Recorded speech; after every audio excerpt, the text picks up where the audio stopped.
y estaban charlando en otra clase, yo no entendía nada y de repente se me cortó y no pude volver a entrar. Pero ahora se normalizó. Sí, ahora sí. Bueno, disculpen, no sé qué habré hecho mal. No, no, está Em, bien. a ver, volvamos a la situación de sistemas. Sí, no hay problema, profe. A veces suceden cosas que yo no hago nada, ¿eh? No todo es responsabilidad mía, pero me voy a hacer cargo. Nos dijimos que vamos a empezar la discusión entonces de sistemas en la misma tónica que hicimos la de señales, con el objetivo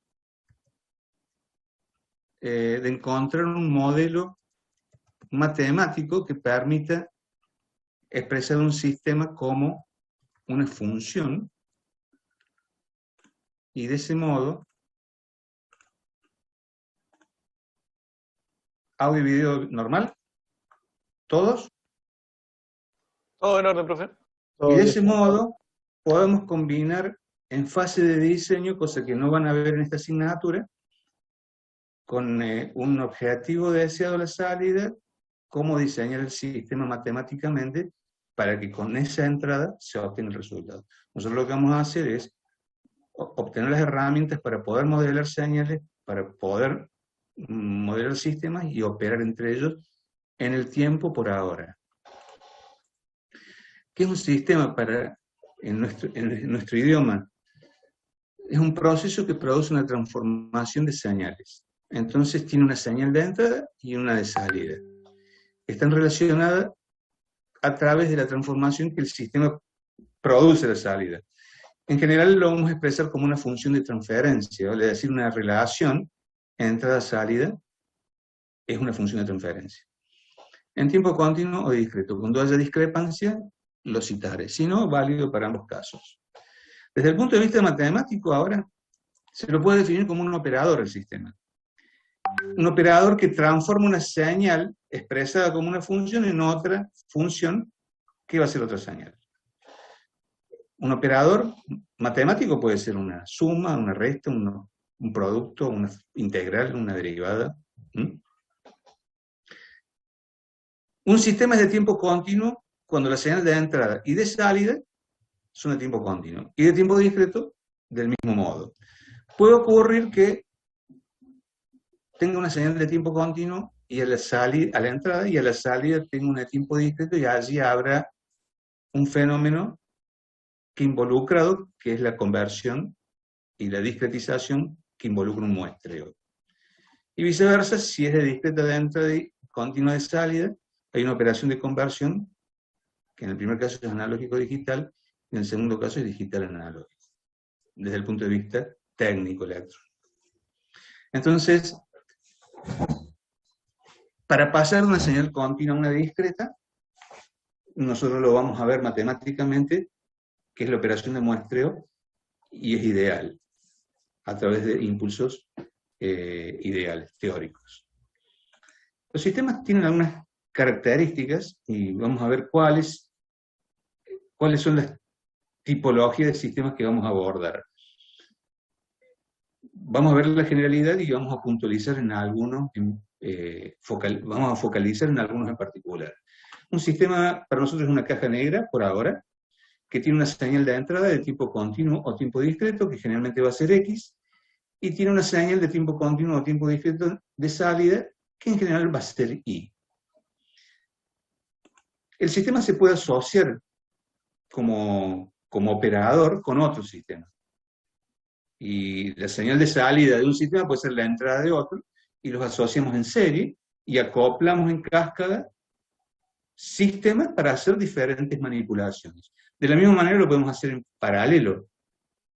Entonces, a una misma entrada le aplicamos dos manipulaciones que las sumamos en una única, y obtenemos una combinación en paralelo. Hay una en particular muy útil en ingeniería, que es la realimentación o retroalimentación, que involucra una conectividad donde un sistema es excitado con la diferencia entre una entrada y una muestra de la salida. La salida se toma en una muestra, en una medición más que en una muestra, se la compara con lo deseado y se le aplica otro sistema para obtener la salida. Esto se usa para controlar. Los sistemas de control realimentados lo que hacen es eso. A un sistema al que yo no le tomo una muestra de la salida, le doy una orden y no sé si la ejecuta. Entonces, de esta manera, tomo una muestra de la salida, la comparo permanentemente y hasta que no llegue al valor que necesito, le sigo dando. Le sigo dando. Entonces, la matemática para hacer eso entra en la órbita del diseño del control, que lo verán más adelante. La combinación de sistemas es lo que estamos viendo ahora, en bloques, ¿no? Cada uno tendrá su función. Como caso generalizador de un sistema, ahora fíjense que la caja tiene un menjunje adentro, pero que involucra fundamentalmente dos entradas y dos salidas. En general, los sistemas en ingeniería tienen múltiples entradas y múltiples salidas. En particular, cuando tiene solamente una, es un escalar la entrada y un escalar la salida de los datos que se están procesando. En este caso sería un vector, porque tiene varios elementos, como fueran 10x. Tendría 10 elementos del vector. Y el álgebra que se ejecuta es matricial. Estos sistemas adentro tienen combinaciones de sistemas como estos que tenemos acá, y que interactúan entre ellos. Pero lo que realmente interesa es que lo que sucede completamente con la entrada y con la salida. Estos sistemas se llaman MIMO. MIMO es múltiple input, múltiple output. Y estos sistemas se llaman SISO, single input, single output. Nosotros nos vamos a dedicar al estudio de estos sistemas por ahora. También están las combinaciones de múltiple entrada y simple salida, o simple entrada y múltiple salida. O sea, MISOs o SIMO también existen. Nosotros nos vamos a dedicar a este tipo. Sea en sus combinaciones serie y paralelo. En realidad el álgebra de bloques luego va a definir cualquier estructura del sistema. Los sistemas como propuestos tienen algunas características que hay que destacar, que son cualitativas y definen el camino hacia la caracterización matemática. La memoria es uno de ellos. ¿Qué es un sistema con memoria? ¿O qué es un sistema sin memoria? Pensemos en esta función. Y igual a R por X. X es la entrada y es la salida. Aquí si no hay X, no hay Y. Si X es 0, Y es 0. Válido para tiempo continuo y para tiempo discreto. R es un escalar. R es un escalar. Esto podría ser un sistema de estas características, que ustedes deben conocer, ¿no? Ya en física 2A deben haber visto. Si X es la tensión de alimentación de una resistencia, e Y es la corriente, y bueno, acá Y sería la corriente, la corriente Y. Lo cierto es que si corto X, no hay Y. El sistema sin excitación no produce nada. Este sistema no tiene memoria. Requiere excitación para tener salida. ¿Qué es la excitación? Y lo que le debe comer el sistema.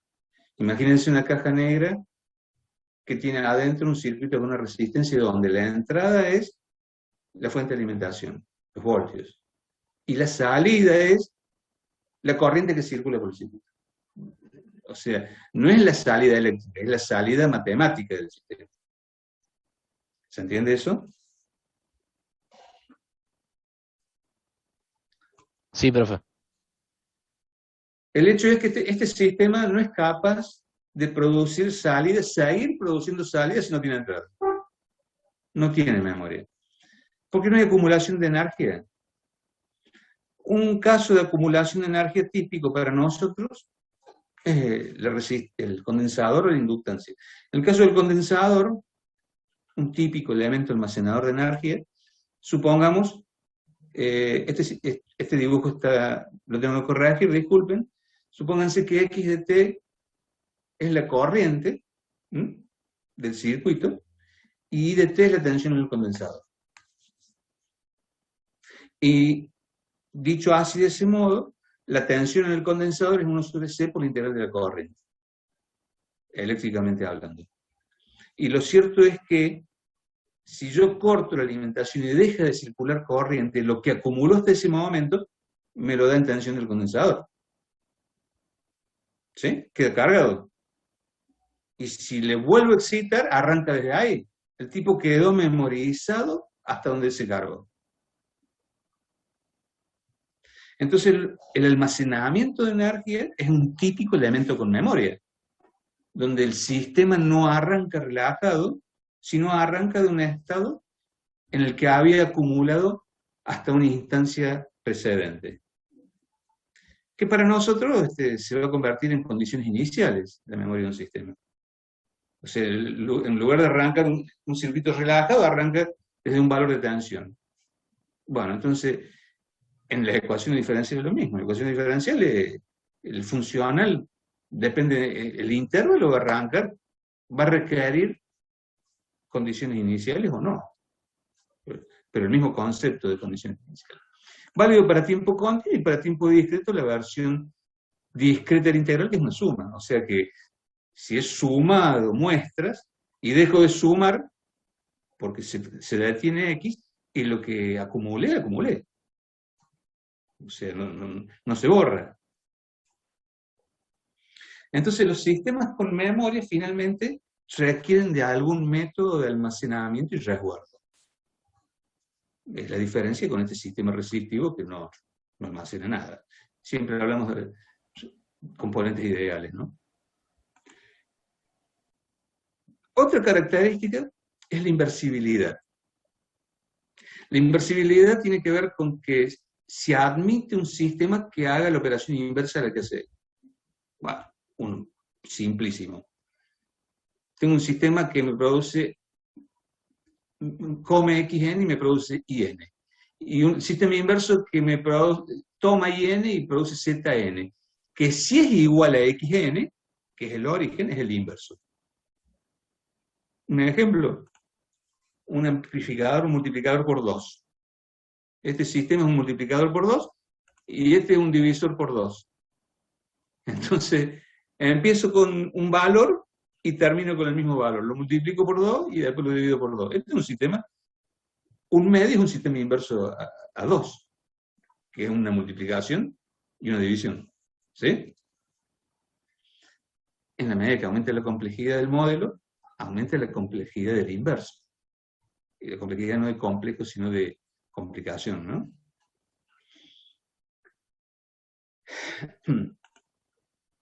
Causalidad. Un sistema causal no depende de valores futuros de la entrada. Depende del instante y del pasado. De lo que ocurrió y lo que está ocurriendo. Porque si para determinar una salida necesito valores de excitación que no se han producido, se está produciendo respuesta antes que entrada. Entonces el causa-efecto está alterado. Si T0 es el instante en el que se va a ejecutar la entrada o excitación de un sistema, es a partir de ahí que puede haber salida o respuesta, no antes.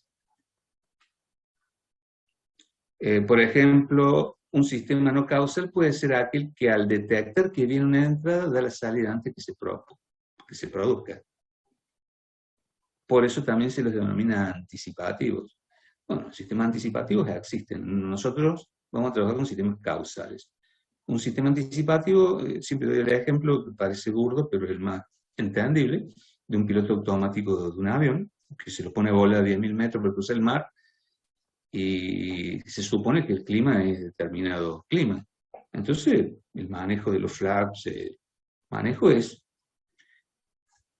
¿Qué pasa si cambia el viento o aparece una tormenta? Si tiene que reaccionar cuando mide las perturbaciones, probablemente las acciones tienen que ser muy violentas para la estructura del avión y para el pasaje. Entonces, por eso se usan los sistemas de pronóstico del clima, para que le vayan avisando que en el curso que lleva se va a encontrar con tales o cuales perturbaciones climáticas. Entonces va ajustando su modelo dinámico antes que se produzcan las perturbaciones para ir acomodándose a lo que va a ocurrir. Es un sistema anticipativo. Nosotros nos vamos a ocupar de sistemas causales. Solamente vamos a tomar acciones luego que se ha producido la excitación o la entrada. Bueno, acá gráficamente podríamos escribirlo de este modo. Este es un sistema causal.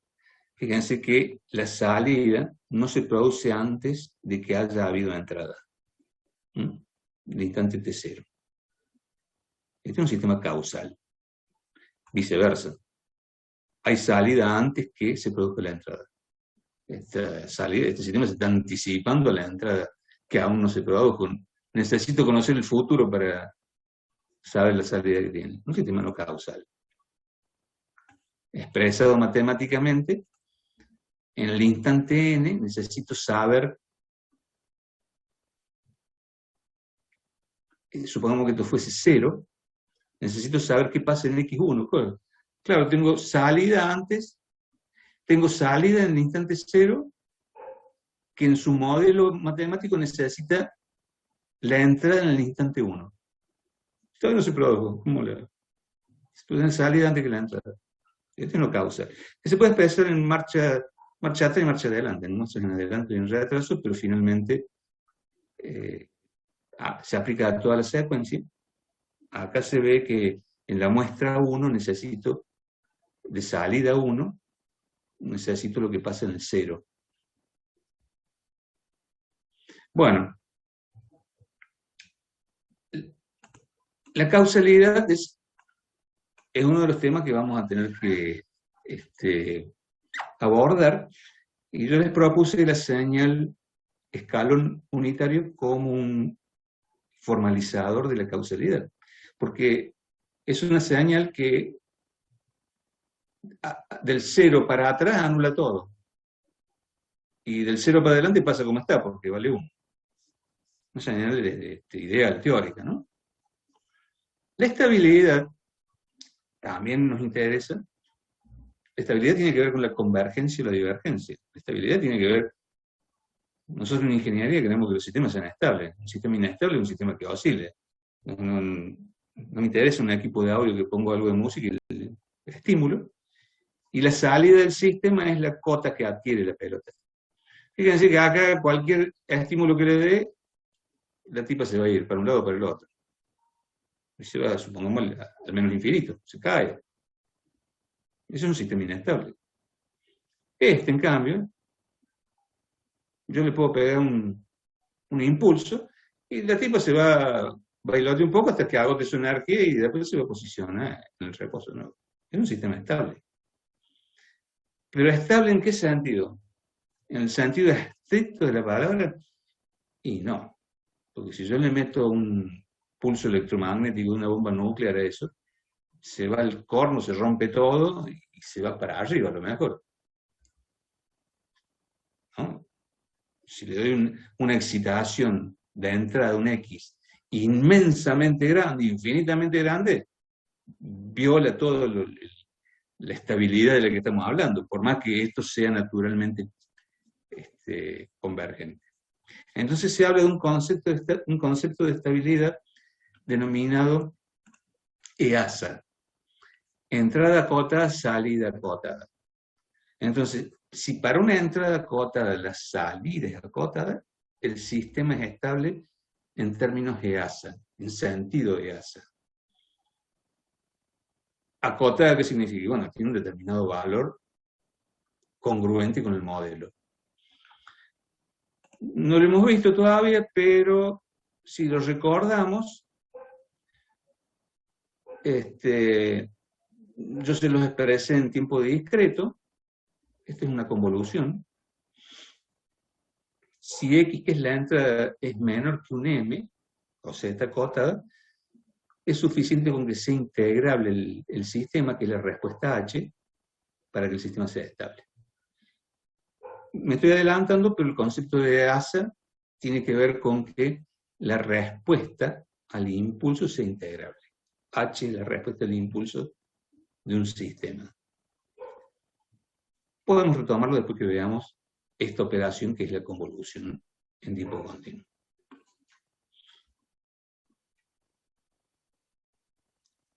Pregunta, Mario. Sí. El concepto de estabilidad siempre es acotado, ¿verdad? No existe la estabilidad absoluta. Sí existe la estabilidad absoluta. Ah, Lo que no existe es la estabilidad generalizada. ah, La estabilidad absoluta se define para cada set de modelos, excitaciones y respuestas. está bien. Ah, bien. Pero no quiere decir que un sistema que tenga con ese set de estabilidad sea estable para cualquier cosa. Entonces la generalizada no existe. La Claro, estabilidad absoluta sí, y con límite EASA. claro. Porque si la entrada no es acotada, tampoco te garantizo, porque puede violar la cinemática o la ley fundamental del modelo. Si un sistema eléctrico le pongo, un sistema RLC le pongo 14 kilovoltios, estoy violando toda la congruencia de ese set. Entonces, antes de entrar en la discusión de la estabilidad, Bien. hay que definir el encuadramiento de los niveles, de las señales y del modelo. Bien. De todos modos, la estabilidad, tomémoslo todavía como un concepto general, convergente o no convergente. Convergente en el sentido EAS, entrada acotada, salida acotada. Un circuito de RLC, y bueno, en general es estable, a menos que diseñe un oscilador. Más dijera la ley de Murphy para los electrónicos, cuando diseña un oscilador, amplifica. Si diseña un amplificador, oscila. Y esa es la diferencia. Otro término importante, conceptual, es la invariancia en el tiempo. ¿La invariancia de quién? De la función que caracteriza el modelo. ¿Qué significa invariante en el tiempo? Que no importa en qué momento, en qué instancia temporal lo evalúe, el modelo no cambia. Ejemplo, muy simple. Y igual a seno de x. Para cualquier tiempo, esto es y igual a seno de x. En cerca del cero, en el infinito, en el menos infinito, y igual a seno de x. O en su versión discreta.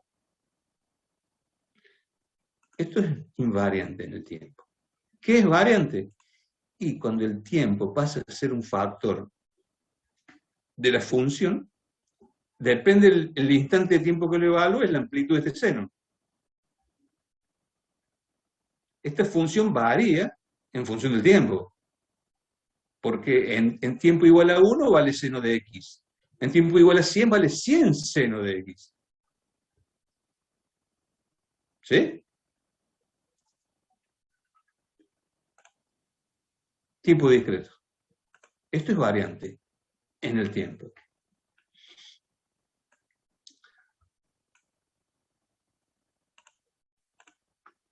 Linealidad. Conceptos importantes estos últimos dos. La linealidad está basada en dos principios. Supongamos dos sistemas. O un sistema que ante una excitación X1 tiene una respuesta Y1 y a una excitación X2 tiene una respuesta Y2. Válido para tiempo continuo discreto. El ejemplo es discreto. Hay dos propiedades que se combinan para determinar la linealidad. Uno es la escalabilidad. ¿Qué significa la propiedad de escalabilidad?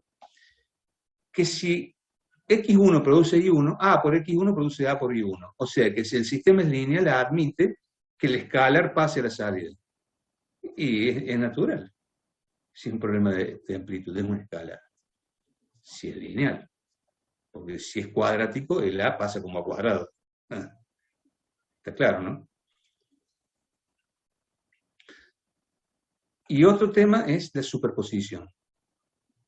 Fíjense que si yo conozco la respuesta de X1 y conozco la respuesta de X2, puedo conocer la respuesta de la combinación de ambas, porque admite la superposición. Esta es una propiedad sumamente importante porque me permite desglosar una entrada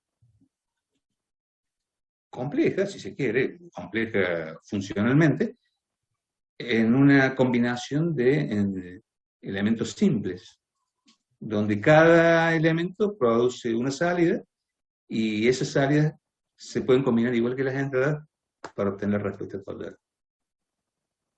Estas dos propiedades hacen que se define la linealidad, la combinación de ambas.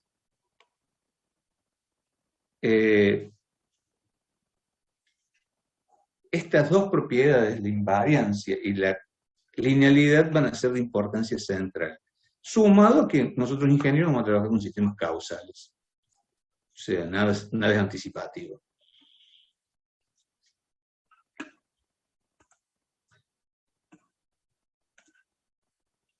Entonces vamos a definir uno de los sistemas que es el principio básico de nuestro análisis y que la bibliografía lo denomina lineal invariante en el tiempo. Por ahí se me va a mezclar con el inglés LTI porque es linear time invariant. Goza de las dos propiedades, es lineal y es invariante en el tiempo. Y son dos propiedades sumamente importantes que merecen un profundo análisis y posterior utilización en el análisis de señales y sistemas, porque es el 95% del desarrollo que hay en la teoría de análisis de señales y sistemas, porque los sistemas físicos se pueden modelar por sistemas LTI, y si no se modelan, se pueden aproximar por sistemas LTI.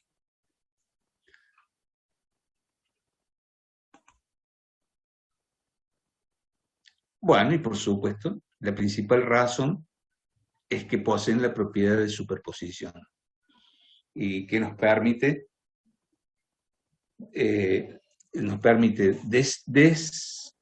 desglosar una función que constituye una señal de excitación compleja, complicada analíticamente, en combinaciones simples, y cada una de ellas superpuesta para obtener la salida.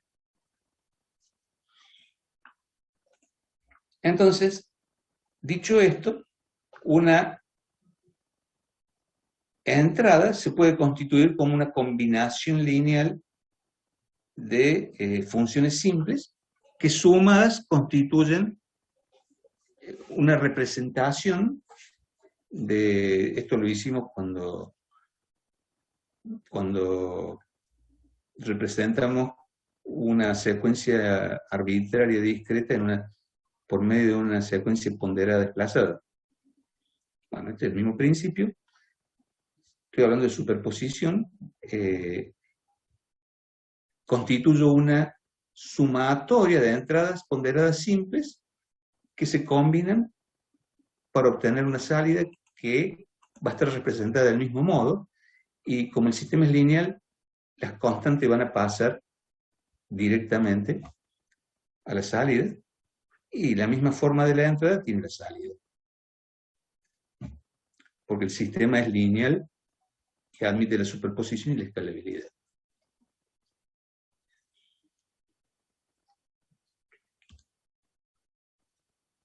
Bueno, dicho esto, válido para tiempo continuo y para tiempo discreto, es posible representar un sistema lineal invariante en el tiempo en términos de un conjunto de señales elementales. Señales elementales que estudiamos y que después las combinamos para construir excitaciones combinadas, como les demostré con impulsos, evolución a impulsos rectangulares. Entonces se estudian excitaciones primarias simples que luego se combinan para obtener respuestas más complejas. Como se demostró, es posible representar una señal en términos discreta, en términos de impulsos desplazados ponderados. Entonces es posible usar la superposición sin necesidad de excitar con la función compleja, desintegrándola en funciones elementales y combinándolas porque el sistema admite la superposición. Cuando les presenté el impulso unitario, les dije que era una señal de extremo valor analítico, en tiempo continuo discreto, porque se lo puede utilizar como bloque elemental para construir en combinación otras señales, como escalones, pulsos rectangulares, rampa. O sea, puedo construir cualquier señal arbitraria con una combinación de impulsos desplazados ponderados. Y esto permite, junto a la invariancia en el tiempo, desarrollar una caracterización completa, en los términos de nuestra materia, de los sistemas LTI.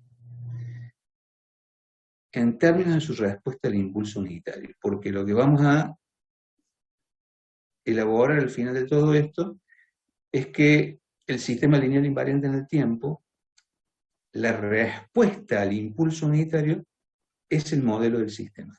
Entonces yo tengo un sistema LTI, le meto un impulso y lo que tengo a la salida es la función característica del sistema.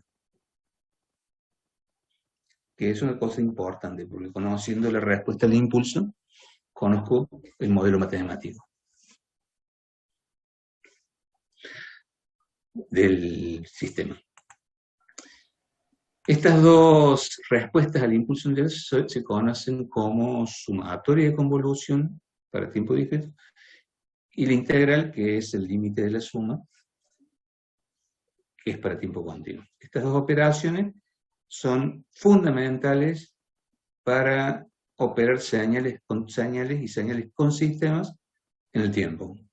Porque es la forma en que se combinan, la forma que se fusionan, que se operan. Es el álgebra que necesitan, el funcional que necesitan para ser manipulados. Sistemas y señales. La convolución.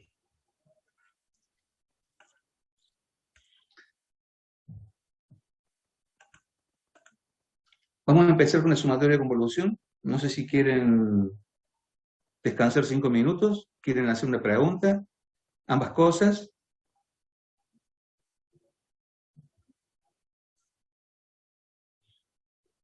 ¿Hola?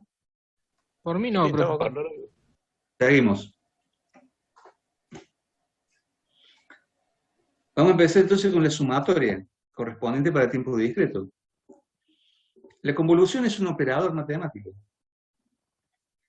Opera dos funciones, las convoluciona, en una tercera, que en cierto sentido representa un promedio móvil, que es un índice que indica la superposición que existen entre ellas, cuando se combinan. Una señal con otra en muestras, la convolución me da un índice de cómo estas, cuando una se come la otra, cuando el sistema se come la entrada, cómo se combinan y producen el resultado final. Y bueno, este promedio móvil, esta secuencia ya la hemos utilizado, la vamos a analizar, esta es una secuencia arbitraria cualquiera, vamos a analizar estas tres muestras de cómo opera la convolución con otra señal, siendo que nosotros la podemos representar como es una sumatoria de impulsos ponderados por X desplazados. 2, 1, 0, menos 1, menos 2.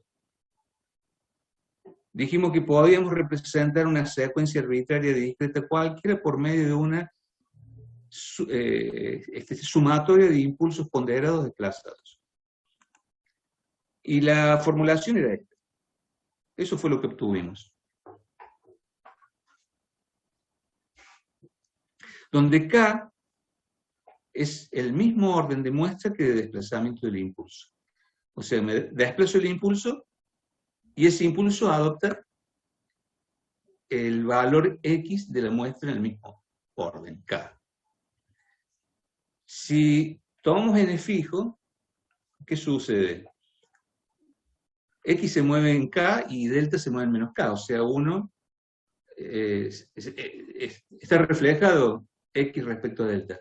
O sea, delta se mueve reflejado, en menos K se mueve, y X se mueve en K. Entonces, para operar esto, tenemos las dos funciones, reflejamos una de ellas y después la desplazamos en n. El producto que se produce de la superposición de las muestras, son secuencias finitas, va a desaparecer cuando deje de haber superposición. O sea, empieza a haber producto cuando empiezan a superponer y cuando dejan de superponerse cesa la convolución. La sumatoria total es el resultado. En realidad eso fue lo que obtuvimos, pero con impulsos. Con impulsos, la convolución de esta señal con impulsos nos da la señal misma, o sea, la secuencia, porque el impulso vale 1. Pero si ahora vale cualquier otra cosa, como que se puede operar con cualquier función, la convolución, vamos a analizar primero la convolución.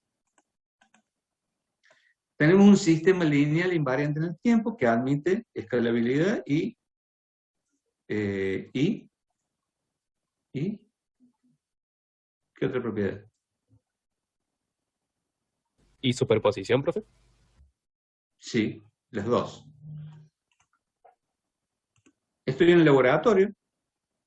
A esta caja negra llamada LTI, lineal invariante en el tiempo, le aplico este menjunje de pulso y me produce esta respuesta. Eso es experimental. Es un dato. ¿Sí? Vamos a analizar 3 muestras. En -1, en 0 y en 1. ¿Se ve mi mouse? -1, 0 y 1. Sí. Es más, quiero ver si le puedo poner un mouse más.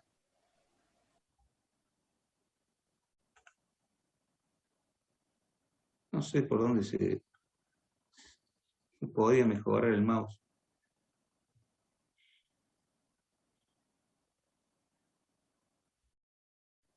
Ya lo voy a encontrar.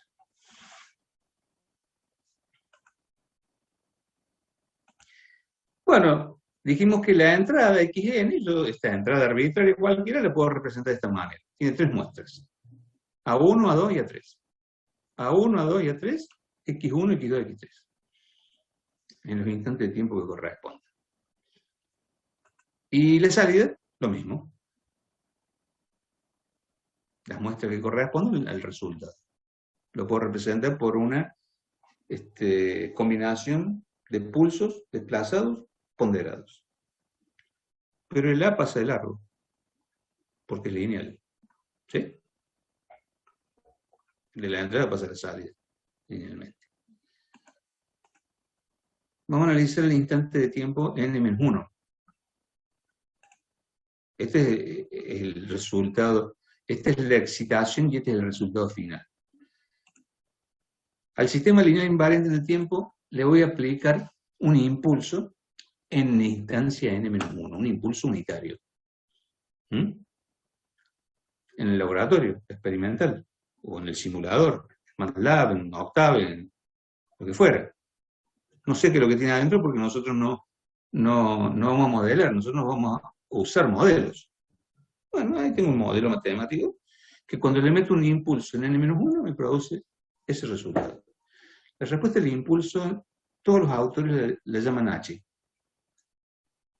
La respuesta del impulso de un sistema lineal invariante del tiempo se llama H.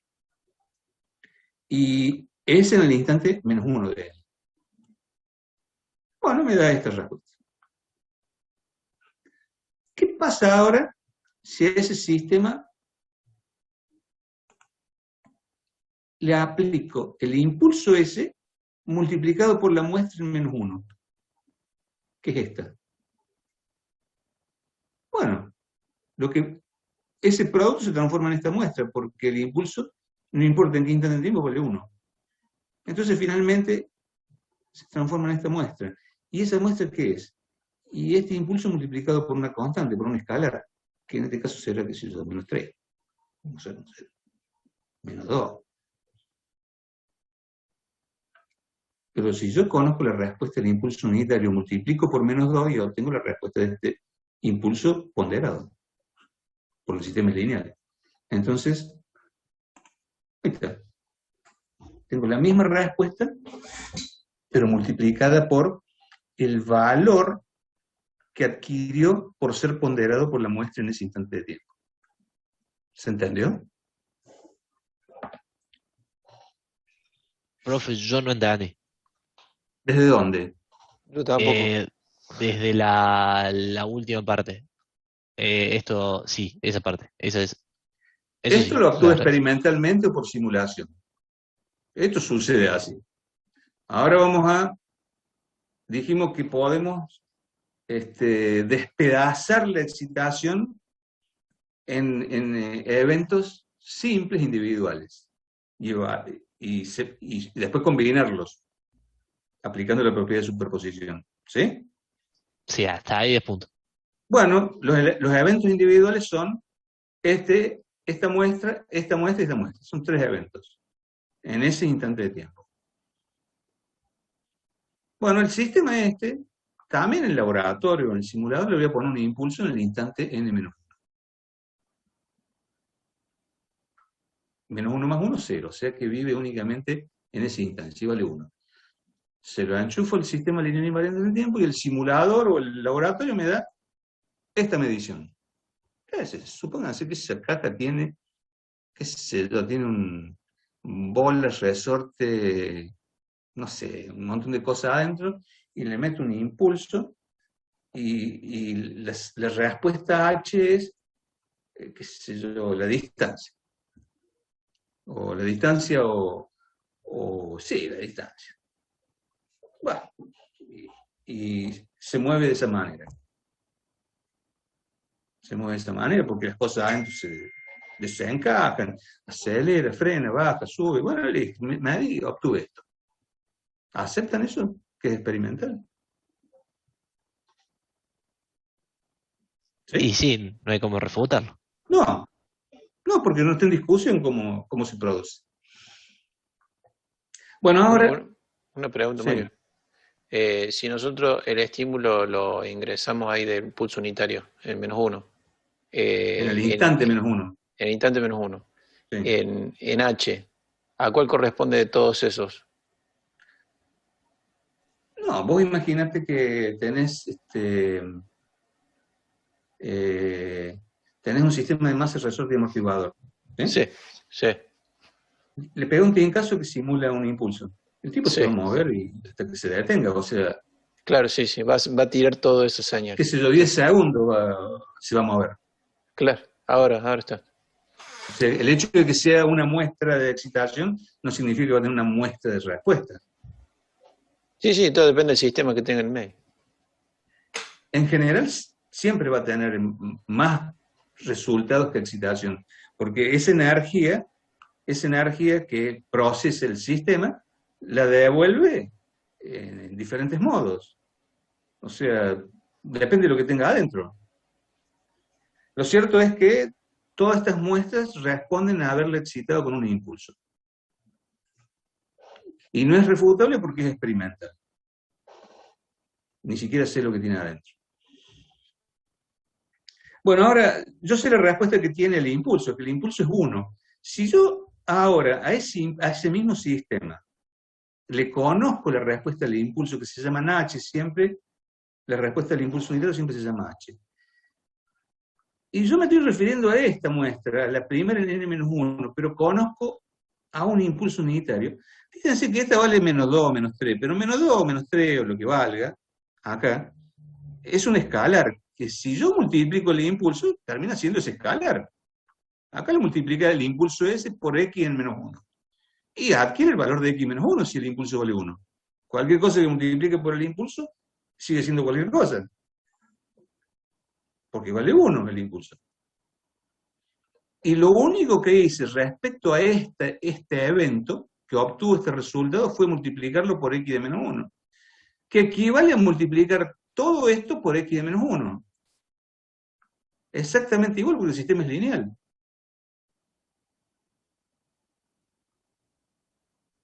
Claro, profe, ahí sí. Fíjense que acá hay una correspondencia entre esta muestra, si se ve la flechita, que corresponde a esta muestra.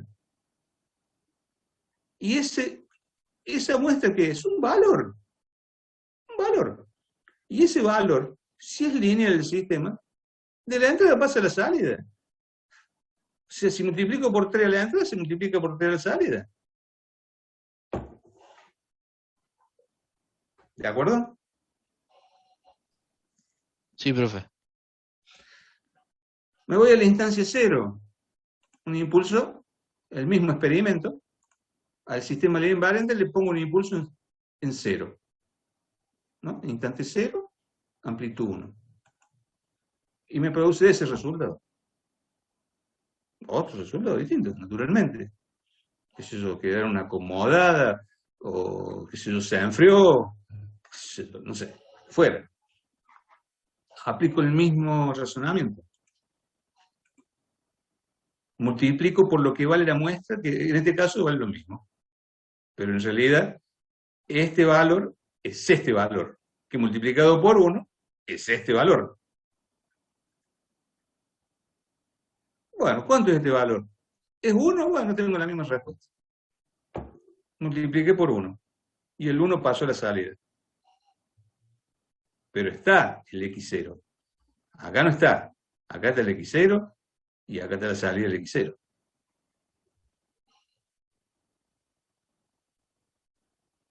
¿Sí? Sí. El último valor, lo mismo. Otro experimento, le meto un impulso en n igual a 1. Y obtengo H1. Bueno, en n igual a 1, la excitación inicial es esta. Por lo tanto, si la multiplico por x de 1, se transforma en esto. ¿Se ve la flechita y la elipse muy mezquina? Sí, se ve.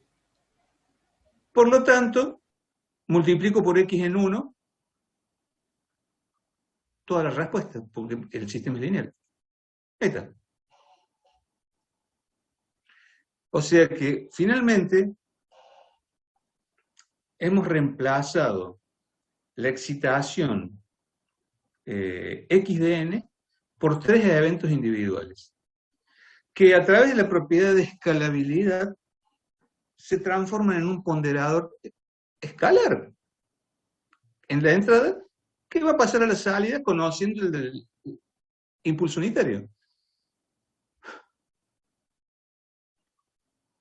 Entonces, si nos vamos a un papel cuadriculado y ponemos la primera respuesta que obtuvimos, que obtuvo esa salida, ¿no? Acá está ponderado ya, x de menos 1, x de menos 1. La segunda, en 0, desplazada, ¿no?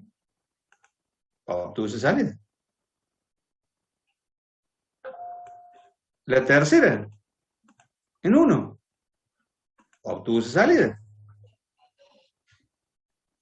La suma de estos 3 es la entrada. Ahí están. Por lo tanto, la suma de estos 3 es la salida.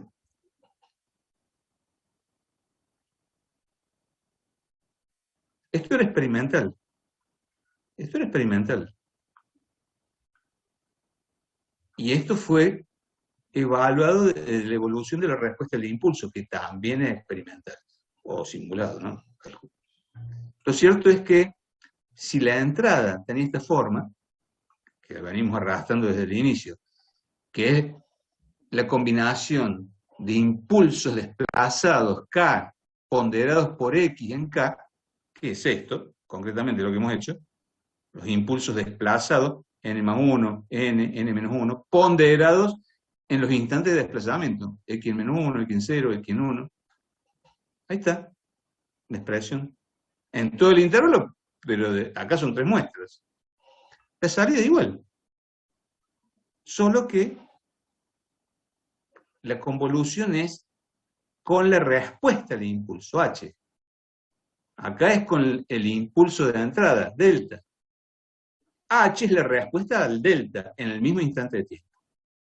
Aunque esté expresado así, hk en n, es la respuesta a delta de n menos k, o delta k en n. Lo cierto es que descompuse la entrada de 3 muestras en 3 excitaciones diferentes, primarias, que como el sistema admite la superposición, combine las entradas y me permite combinar las salidas. Apliqué escalabilidad y superposición. Y obtuve la sumatoria de convolución entre x y h.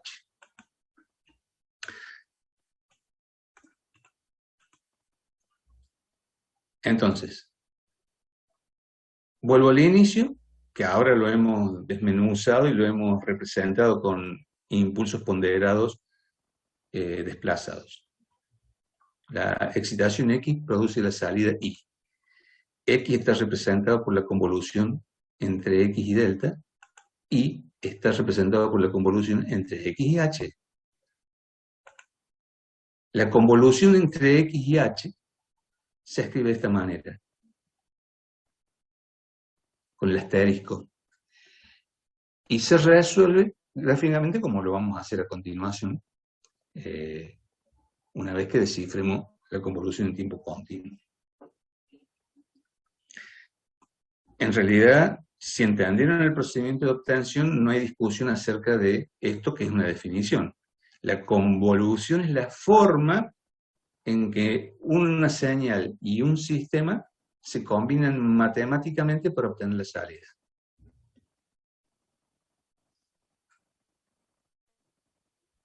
Y es una especie de media móvil donde la salida, la respuesta es una representación, un índice medio de superposición entre 2 señales, donde una de ellas está reflejada y desplazada en producto y sumatoria. Eso es más o menos la convolución. ¿Alguna duda sobre esta evaluación? Sí. Creo que matemáticamente está bastante claro cómo funciona la convolución, pero me cuesta imaginarme algún proceso físico en el que pase esto. ¿Hay algún ejemplo simple que podríamos ver sobre esto? Sí, por supuesto, pero nos Profe. falta avanzar un poco. Acá estoy definiendo. Todo más de ejemplo, naturalmente, sí. Sí, escucho. Yo me lo imagino, puede ser como un codificador, muy básicamente, ¿puede ser o no? Un codificador. ¿Me estás hablando de un codificador electrónico? Sí, como vemos en teoría. O sea, sé que no es lo mismo porque es una señal, o sea, esto es digital, ¿no? Pero si lo vemos, porque básicamente es lo... Fíjate vos que todavía no entraría, no lo diría así a cuerpito gentil que esto es digital. Estos son muestras ideales, infinitesimales. O sea, no son finitas. Una digitalización implica una duración finita. En fase de diseño, el análisis ideal va a diferir del real y el diseñador va a tener que ajustar su puntería en los tiempos, porque la duración del pulso, sí, será muy pequeña, pero depende de la velocidad de muestreo y de la señal. No, sí, profe, eso lo entiendo. O sea, digamos, nuestro Bueno, N no, quiero es establecer discreto. esa diferencia para decir que no hablaría de digital por ahora. Y en el tema de codificación, la codificación responde a una regla. Y es establecido tal cosa se codifica de tal modo. Por ejemplo, un código binario. ¿A eso te referís? No, claro, el tema es como nosotros lo vimos en técnicas digitales, que digamos un codificador es como un conjunto de operaciones que se le aplica a un bit Sí, pero y se transforma en otra cosa. las operaciones son lógicas. El álgebra de Boole no es lo mismo que el álgebra lineal. Acá estamos en álgebra lineal, porque el producto es lineal y la suma también es un operador lineal.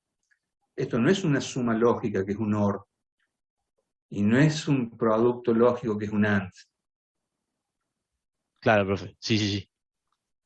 Y que por otro lado, la codificación lógica tiene valores determinados, o sea, depende de la cantidad de bits.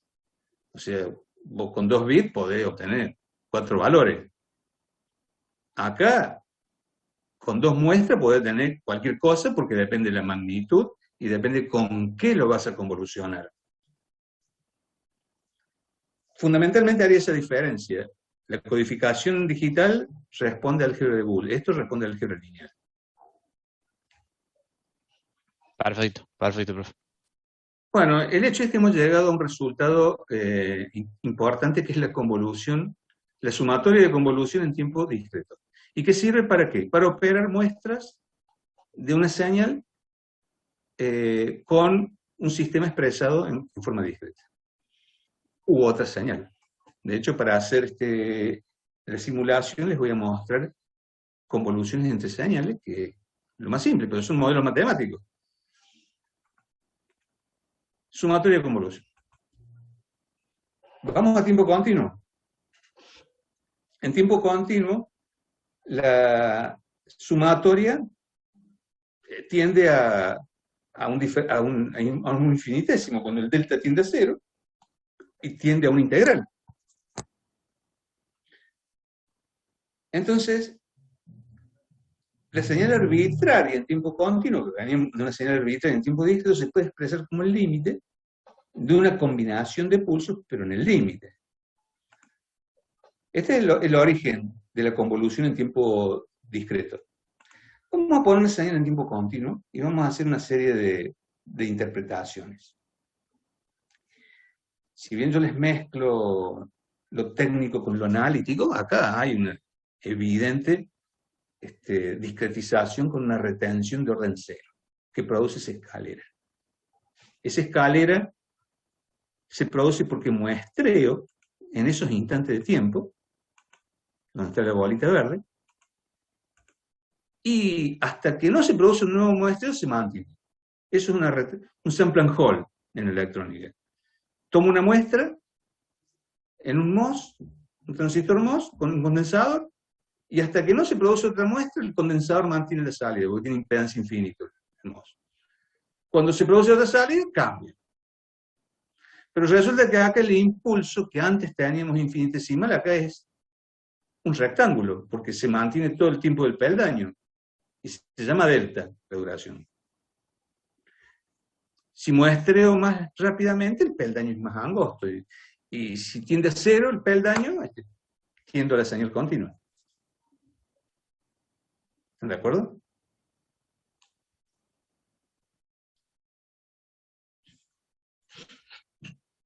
Sí, profe.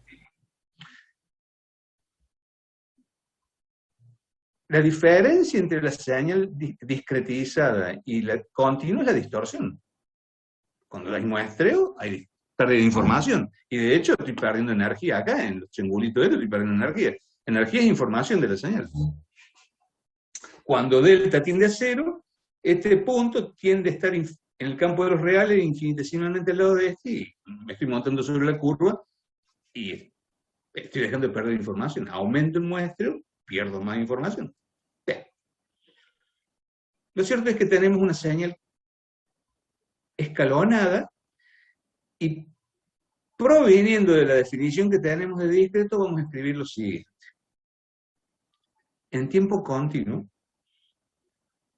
la sumatoria va a ser, en algún instante k delta, supongamos para k igual a 1, me posiciono acá, esto es x de k delta, pero está multiplicada por un impulso en k delta, pero no de amplitud 1, como este caso, sino de duración delta. O sea que es un rectángulo.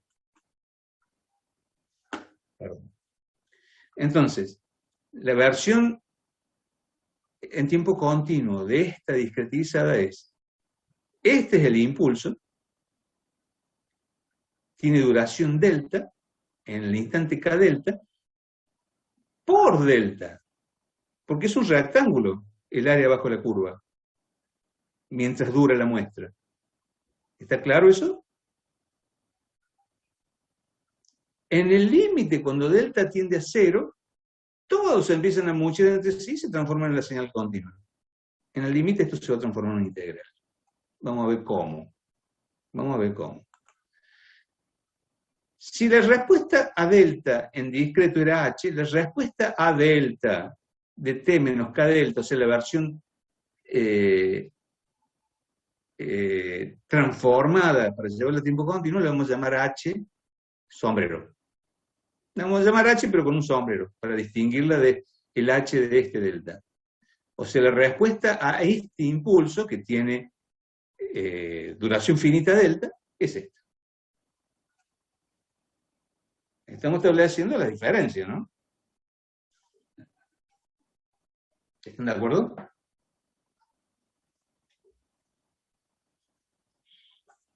Sí, profe. No saqué nada de la galera, lo estoy definiendo. Ahora voy a sacar de la galera. Porque voy a intentar evolucionar esta señal a la continua. Por ahora es una sumatoria, que involucra que si esta es la versión transformada de la entrada, esta será la versión transformada de la salida, donde esto es la entrada, el impulso, y esto es la respuesta del impulso. Pero siempre tenemos un delta acá multiplicando, porque esto tiene duración delta. Es un rectángulo. Cuando delta tienda a cero, un rectángulo se va a transformar en un impulso, pero va a estar pegado al impulso siguiente, a diferencia del discreto que están a distancia de tiempo de muestreo. ¿Sí?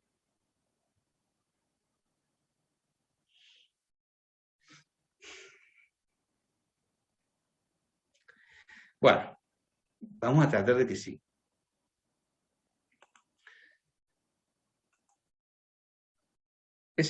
Vamos a analizar algunas muestras de esta señal así definida.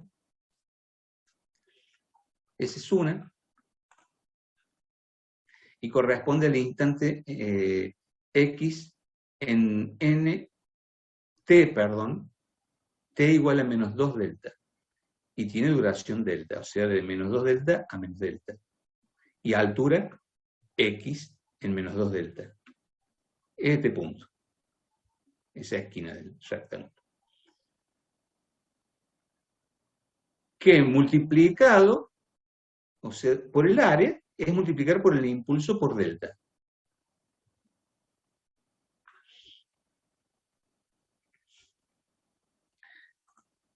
Este es el siguiente. Entre menos delta y 0. Bueno, ahí está el siguiente. Toda la consecución avanzando de delta en delta en el tiempo continuo. Discretizado. Muestreado, perdón.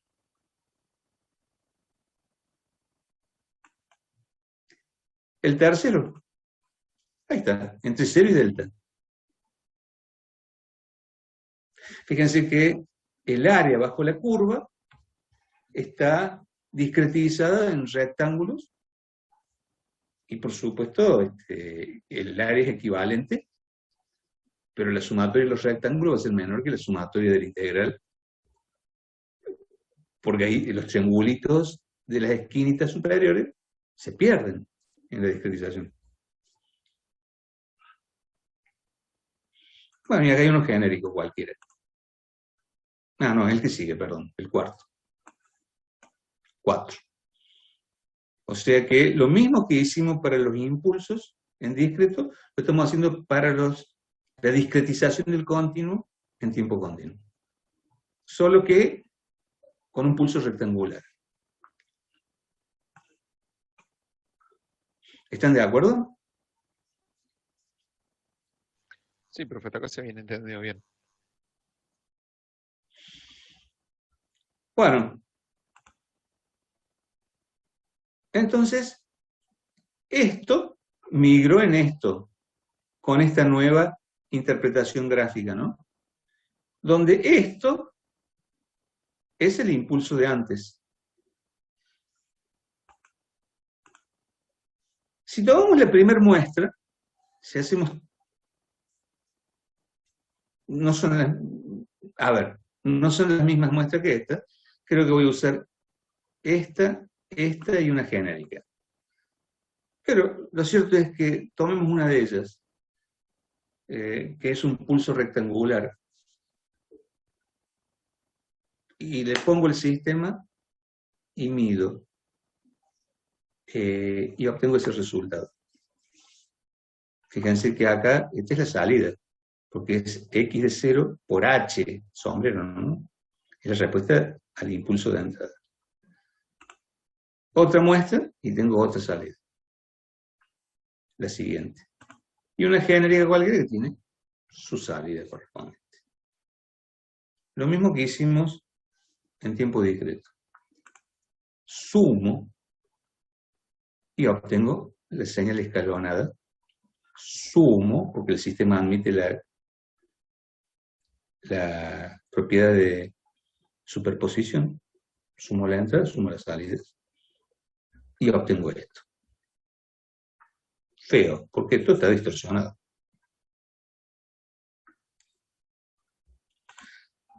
Esto fue la entrada, x de t, y esta fue la salida. Esto con el impulso finito de duración delta, y esto con la respuesta al impulso ese finito delta. Cuando delta tiende a 0, esto se transforma en esto.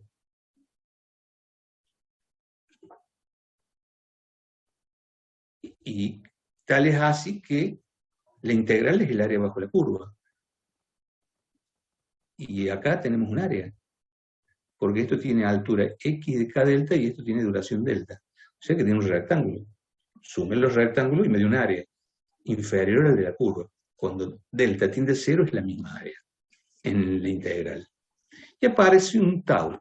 Ese tau es el mismo tiempo manipulado del tiempo discreto que llamamos k. Fíjense que x acá corre en tau y delta corre en menos tau. Está reflejada. Y por lo tanto I tiene el h, que es la respuesta del delta. O sea, este h se transformó en este h de tau. O sea que la salida I de t es la integral de convolución de la entrada y la respuesta al impulso del sistema lineal invariante en el tiempo, por combinación, aplicando superposición, aplicando las propiedades de linealidad, escalabilidad y superposición. Pero yo tengo una consulta ahí con la respuesta cuando se integra. ¿El sombrerito no está puesto en la H por una cuestión de que está mal ahí en la filmina? ¿O yo tengo No, el mal H entendido? con sombrerito es la respuesta a este impulso para diferenciarlo del H de la respuesta del impulso discreto. El sombrerito se lo pusimos desde el inicio. Me vuelvo. Acá está. Ese H con sombrerito es la respuesta de este delta de T menos K delta, que es el que hemos manipulado. Claro, porque está en tiempo discreto ahí. Es Y un entonces en el otro... tiempo discreto, es un tiempo de muestreo tendiente hacia el tiempo continuo. En realidad es una descomposición de tiempo continuo en escalones. Pero el H con sombrerito lo definimos en su momento como la respuesta a este impulso.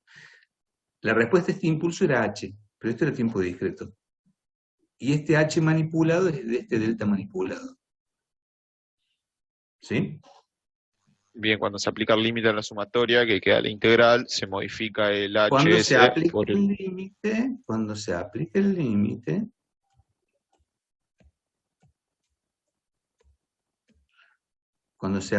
límite, este delta se transforma en un diferencial, que es el diferencial de tau. Y este delta se transforma en este delta t menos tau. Y este h se transforma en h tau de t. Sacamos el sombrerito porque, como aparece el tiempo continuo, que es t menos tau en realidad. El h tau de t es h de t menos tau. Lo mismo que este t menos tau. ¿Sí? Bien, ahora sí, gracias. Disculpe. Bueno, concretamente, esta es la operación que se produjo de haber excitado con X a H. Una convolución en tiempo continuo. En el límite, cuando delta tiende a 0, los rectangulitos se amuchan, pierden su forma poligonal para transformarse en muestras pegadas en el campo de los reales sobre la curva. Y eso es lo que se denomina integral de convolución y se expresa de ese modo.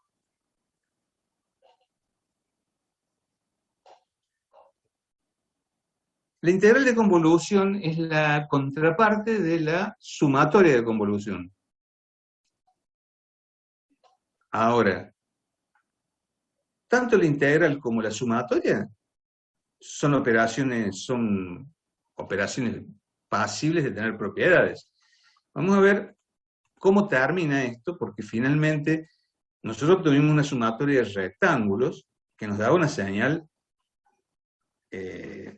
distorsionada, con una señal de resultante media chota, digamos. ¿Por qué? Porque cuando delta es finito, las respuestas son distorsionadas. Ahora, en esta sumatoria, en esta definición que tenemos, cuando delta tiende a 0, tanto en la entrada cuanto en la salida, ¿qué sucede? Los rectángulos tienden a ser infinitesimales y tienden a ser impulsos pegados unos a otros. Entonces, cuando delta tiende a 0, que se transforma en la integral, esta sumatoria evoluciona hacia una integral, la salida también evoluciona hacia una integral. Fíjense lo que pasa con la entrada y con la salida. Se transforma en una señal pura, original. Porque concretamente estamos hablando del área bajo la curva de la integral, como una función continua. Ya deja de ser una sumatoria en el campo de los naturales para convertirse en una integral en el campo de los reales.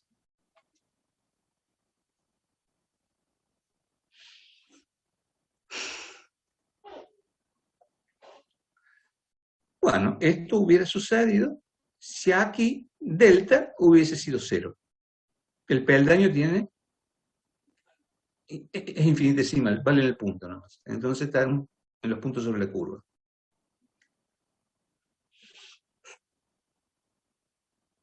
¿Sí?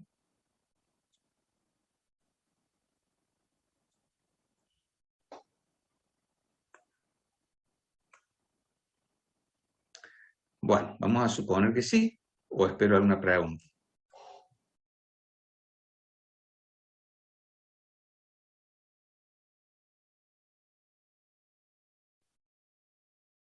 Bueno, el arte de la ingeniería es lidiar con el error. ¿Cuánta distorsión es aceptable en un procesamiento? Es una ecuación técnico-económica, porque si quiero muestrear más rápido necesito procesadores más veloces y más memoria. Entonces, y bueno, no es lo mismo un Arduino Uno que un Raspberry, por decir así una cosa.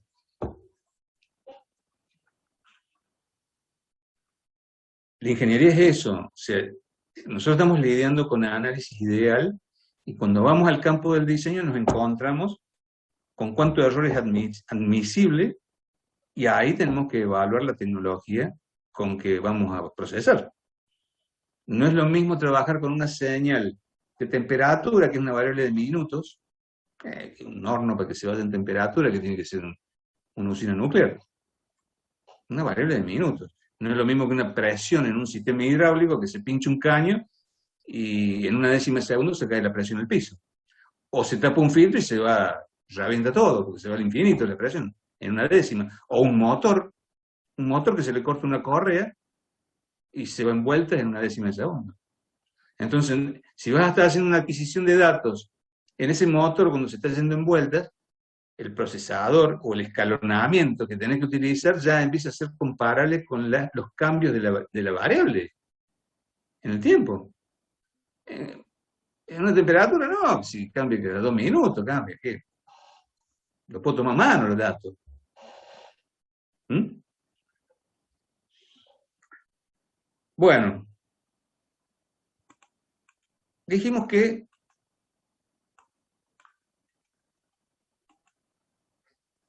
como operación, como operador, la convolución tiene propiedades. Y las propiedades están vinculadas a cuáles son las operaciones que involucran. Un integral y una suma. O sea que no hay tanto para discutir, ¿no? Una convolución es un operador matemático que transforma dos funciones en una tercera, que en cierto sentido representa la magnitud en que se superponen una y una versión trasladada e invertida de la otra. Eso es lo que dice la formulación. Una convolución es un tipo muy general de media móvil, si una de las funciones se toma como función característica de un intervalo. Las propiedades no son un detalle menor, porque cuando hacemos la convolución, no es lo mismo invertir un escalón o reflejar un escalón que reflejar un exponencial. Entonces, conmutativa, se pueden conmutar los términos de la convolución, dicho de ese modo, una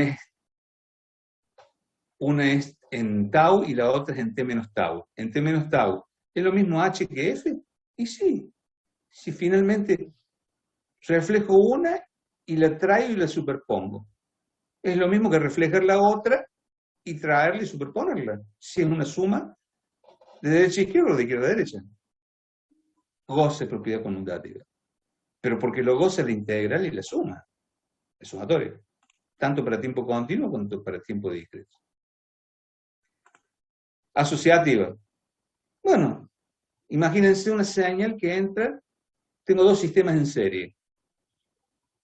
La señal de salida del primer sistema es la entrada del segundo y después tengo una tercera salida, una segunda salida. Bueno, puedo asociar sistemas. Fíjense que tengo un sistema H1, un sistema H2 y una señal de entrada de FT. Puedo convolucionar esto y después convolucionar de esto. O convolucionar los dos sistemas y combinarlos a los dos sistemas y después tomar una única entrada y una única salida. Goza de propiedad asociativa. ¿Por qué? Porque lo goza la suma y la integral. En realidad son los operadores. Tipo continuo y tiempo discreto. Y la distributiva, que es finalmente la combinación sumas y productos. O sea, por supuesto que puedo sacar factor común, puedo hacer una con la otra, sumarlas. Goza de las tres propiedades, lo que no es un detalle menor, porque cuando hay que operar en el tiempo, puedo buscar la forma de facilitar a través de las propiedades, como hemos visto en variable compleja, los números complejos a través de sus propiedades nos facilitan el cálculo. Bueno, la convolución es una operación odiosa, pero no hay otra alternativa en el tiempo. Sí hay otra alternativa. Por eso vamos a estudiar transformaciones. Primero vamos a aprender a hacer convolución en el tiempo y después vamos a ahorrarnos el tiempo y vamos a hacer una operación más simple.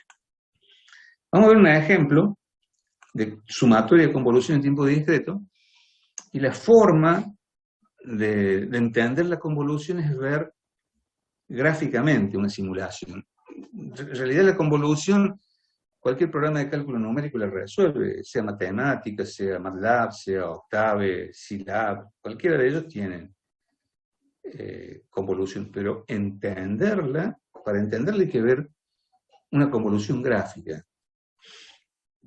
Acá voy a ver una convolución entre dos señales simples, X y H, finitas, 7 muestras, 3 muestras, donde X vale 3, 1, 3, 1, 3, 1, y la muestra esta es el 0. Está señalizada. Y H igual. 1, 2, 1, y este es el 0. Vamos a reflejar esta H, la vamos a traer a la izquierda de X, y la vamos a desplazar, como dice el enunciado de la convolución. Y vamos a obtener la convolución en tiempo discreto, que va a ser esto. Las respuestas de H. H podría ser la respuesta de un sistema lineal invariante en el tiempo, como lo hemos llamado, ¿no? Pero no importa, es una señal. Es una función. Entonces vamos a... Acá están las dos señales. Vamos a reflejar H, la vamos a traer aquí, y la vamos a empezar a desplazar de a una muestra por vez, y vamos a empezar a sumar los productos de superposición, como dice la formulación. ¿Se alcanza a ver en pantalla?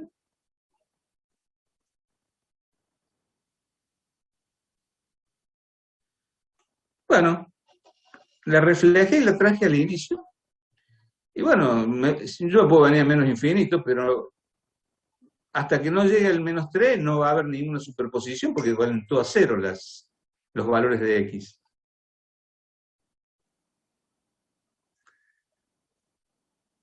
Entonces, fíjense que esta señal, que lamentablemente es simétrica, cuando lo reflejé no se notó, pero se dio vuelta.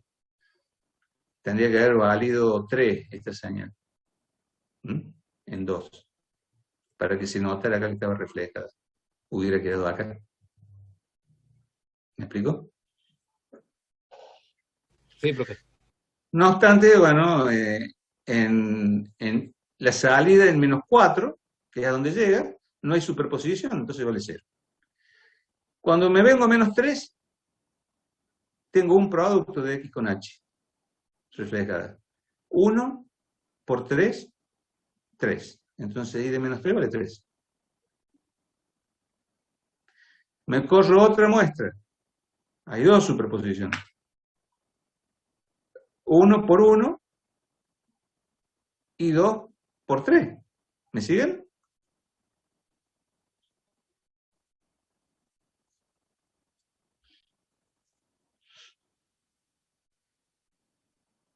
Estoy acá ahora en esta instancia. Esto vale 1 y esto vale 1. X por H. Y hay otra acá. Esta vale 2 y esta vale 3. 3 por 2, 6, más 1, 7. Entonces, en menos 2, que es donde va el puntero, 7 vale la convolución. Me corro otra muestra. Y ahí tengo 3 superposiciones. 1 por 3 más 2 por 1. ¿Cuánto voy?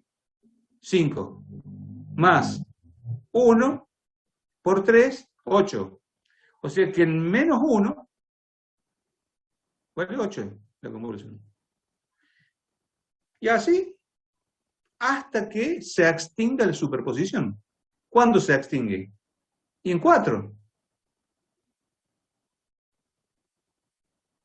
Cuando llega a 6, ya el último pulso ya no se superpone.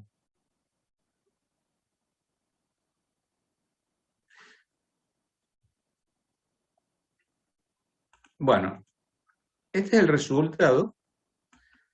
Lamentablemente, recién me percato que esto está hecho en MATLAB y no corresponden las abscisas con el orden de muestra.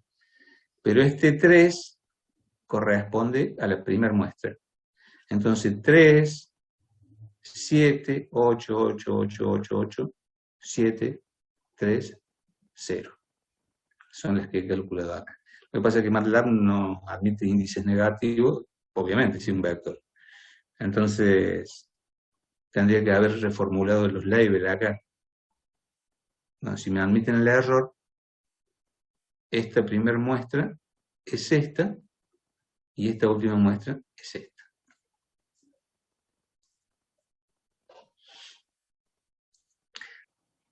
Por supuesto que esto lo van a masticar un poco, y la clase que viene me van a preguntar cosas, porque para que terminemos la clase, ¿no?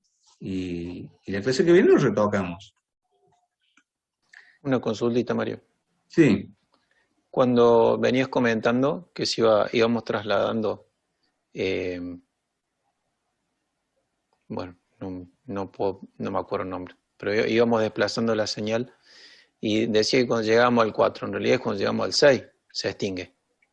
Cuando llegamos al 6, el último pulso queda en 4, pulsión 3. Y ahí se extingue la convolución. En 5 todavía hay una superposición. Claro, sí. Bueno, esto es muy fácil de hacer en papel cuadriculado, pero para entenderlo es suficiente verlo, porque todo funciona igual. Después, que aprendemos a convolucionar, se hace por cálculo numérico. O sea, no se hace más en papel esto. Pero para eso tenemos que saber. Es más, yo lo que propongo es que investiguen en MATLAB, investiguen en matemática, y se fijen en el help en línea cuál es la función de convolución que usan. Y a ver si usa exactamente esta, o usa otra notación, o usa algo parecido, pero ya pueden interpretar cuál es el algoritmo que tiene alojado para calcularlo. Y lo calculan por cálculo numérico. De hecho, esto yo lo hice con MATLAB. Bueno. Vamos a ver una integral de convolución en tiempo continuo. Que la formulación era esta, entre dos funciones simples. Simple. Para volverse loco. Reflejo la F2 y la traigo aquí al inicio, como hice recién, y las empiezo a desplazar en tiempo. Y hasta que no haya superposición, no hay convolución. Ahí aparece un puchito. Se sigue desplazando en tiempo continuo, sigue aumentando el área de superposición, sigue aumentando la convolución.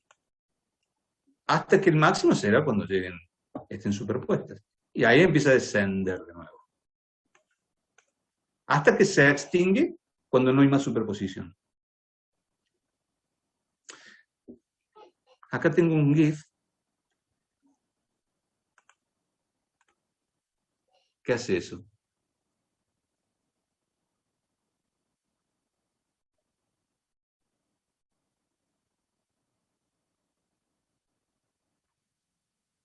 Clarísimo, profe. Sí, lástima que los GIFs son todas con funciones simples y simétricas. Ahora les voy a mostrar otro.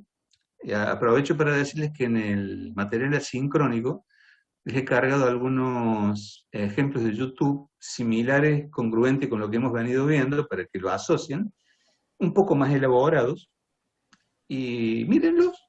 Y por supuesto que hay muchos más. Pero... Yo vi uno solo, Mario. ¿Ah? Vi uno solo yo. Bueno, ya le voy a cargar el otro. No, pues por ahí a lo mejor no sé dónde buscarlo. En el material asincrónico, la unidad 6. No, sí, yo me fijé ahí, había uno solo, que era un escalón más angosto y producía una rampa, después un amesetamiento y después una rampita en descenso. Sí. Bueno, ya les voy a buscar bastante.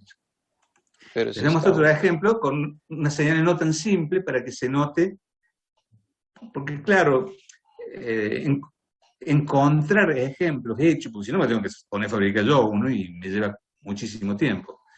Este es más simple, pero no se nota que la reflexión la figura tendría que ser no regular para que se note que se reflejó.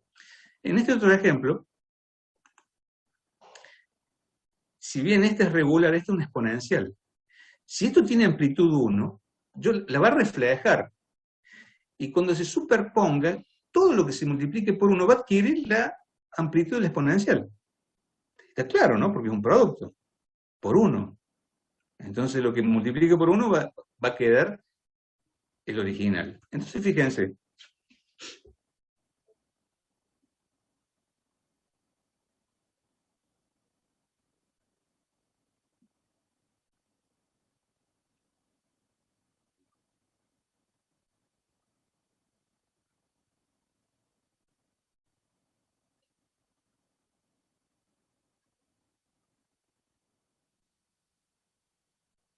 Sí, lástima que por eso les puse el video, voy a ver si encuentro otro, porque estos GIFs no los van a ver en el PDF. Tal vez se los podría cargar a los GIFs. Voy a ver si en el aula virtual...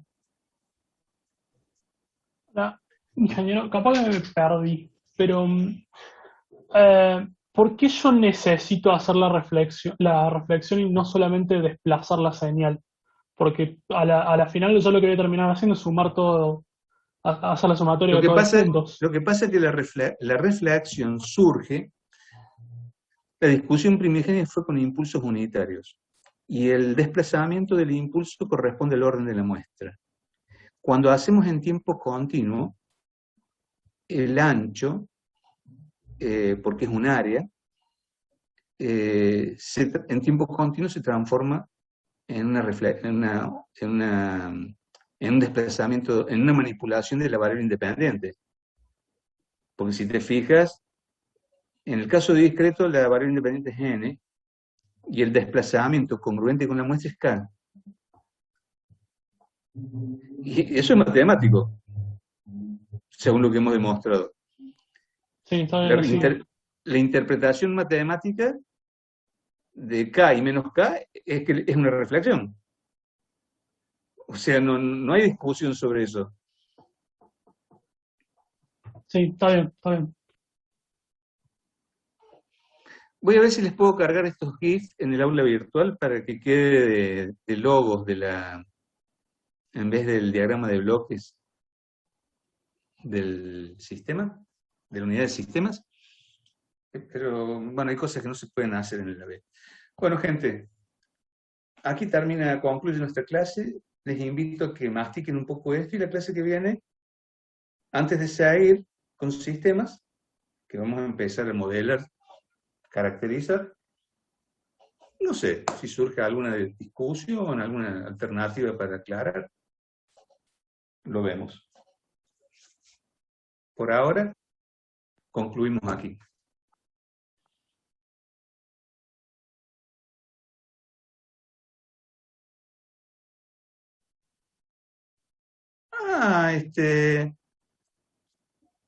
Voy a tratar de ponerlo en el aula virtual. Si no, vemos, se los paso por un WhatsApp, después ustedes lo distribuyen.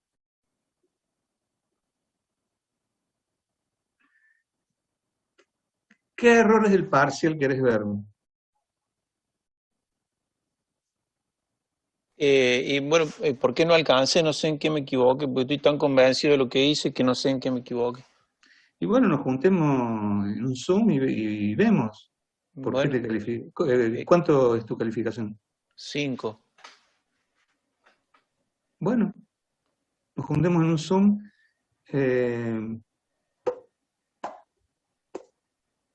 Mañana tengo reunión de Zoom a las 10. ¿Podés a la mañana o trabajas? No, yo me acomodo, Mario, no hay problema. ¿Y qué te parece si a las 11 nos juntamos? Bueno, a las 11. En mi Zoom. A las 11 en punto. A las 11 horas. Roncoli es tu nombre, ¿no? Sí.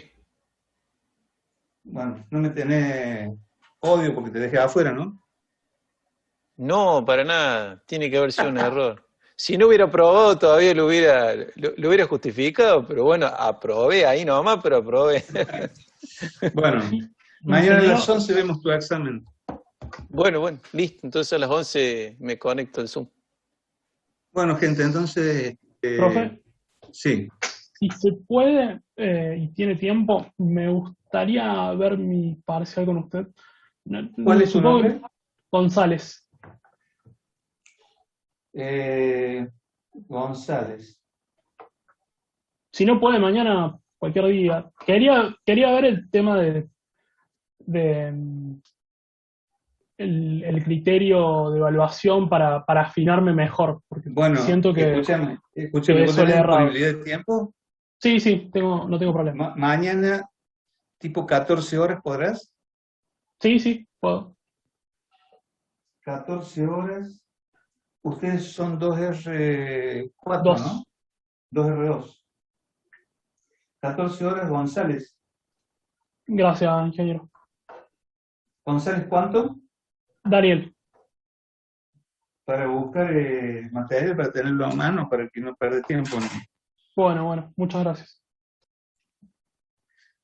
Bueno, gente, damos por concluida la clase y nos vemos. Bueno, Dimas tuvo un chubasco de salud, probablemente el lunes esté en carrera de nuevo. Está cargada la guía de aplicaciones de señales, traten de lidiar un poco con eso, traten de ayudarse con el foro, ayúdense entre ustedes en el foro. Pero en general las cosas que se piden ahí son cosas que hemos discutido aquí en clase, ¿no? Sin embargo, creo que el lunes ya se va a poder reintegrar Dimas. Los dejo aquí y mañana nos conectamos con esta gente. Bueno, gracias. Vamos, profe, gracias. Bueno, profe, muchas gracias. Chao, profe, nos Chao, vemos. profe. Chao, chao. Nos vemos, cuídense bien.